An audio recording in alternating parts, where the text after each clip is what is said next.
मिथिला नगरिया निहाल सखिया चारो दुल्हा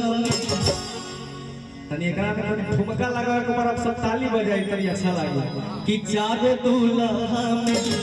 बड़का कमाल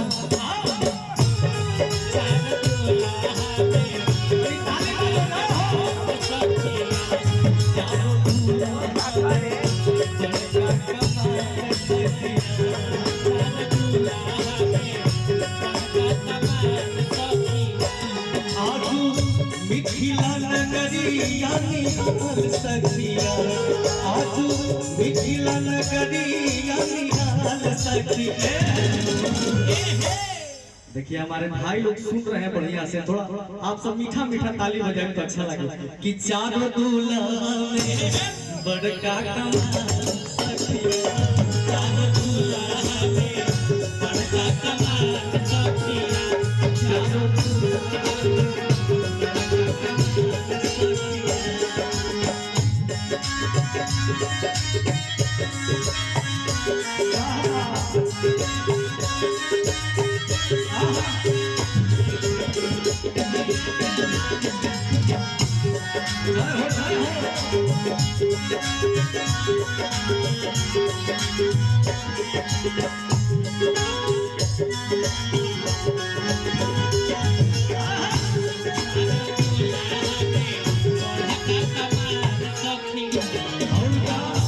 शीश बड़ी मोरिया कुंडल सभी कलावा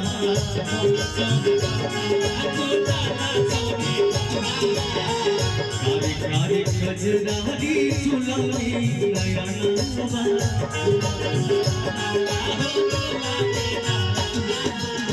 शीश बड़ी मोरिया कुंडल सभी कलावा कारी कारी गजरारी चुलनी नयनवा लाल चंदन सोगे इनके भाल सखिया लाल चंदन सोगे इनके भाल सखिया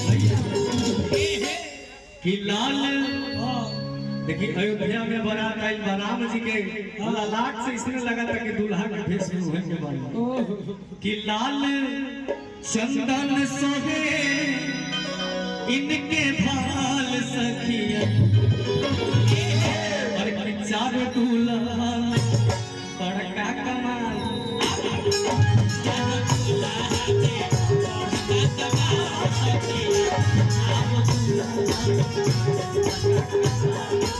बड़का कमाल सखिया।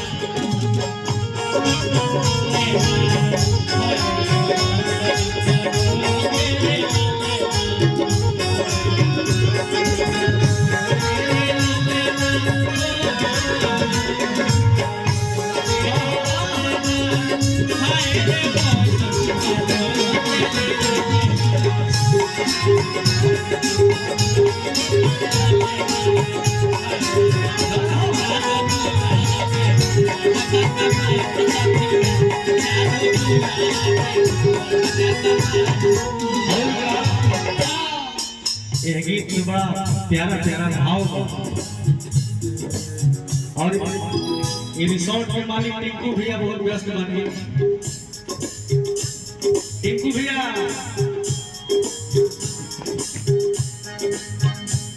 जय हो, लेकिन बड़ा अच्छा लगा रिसोर्ट की खूबसूरती देख के। श्याम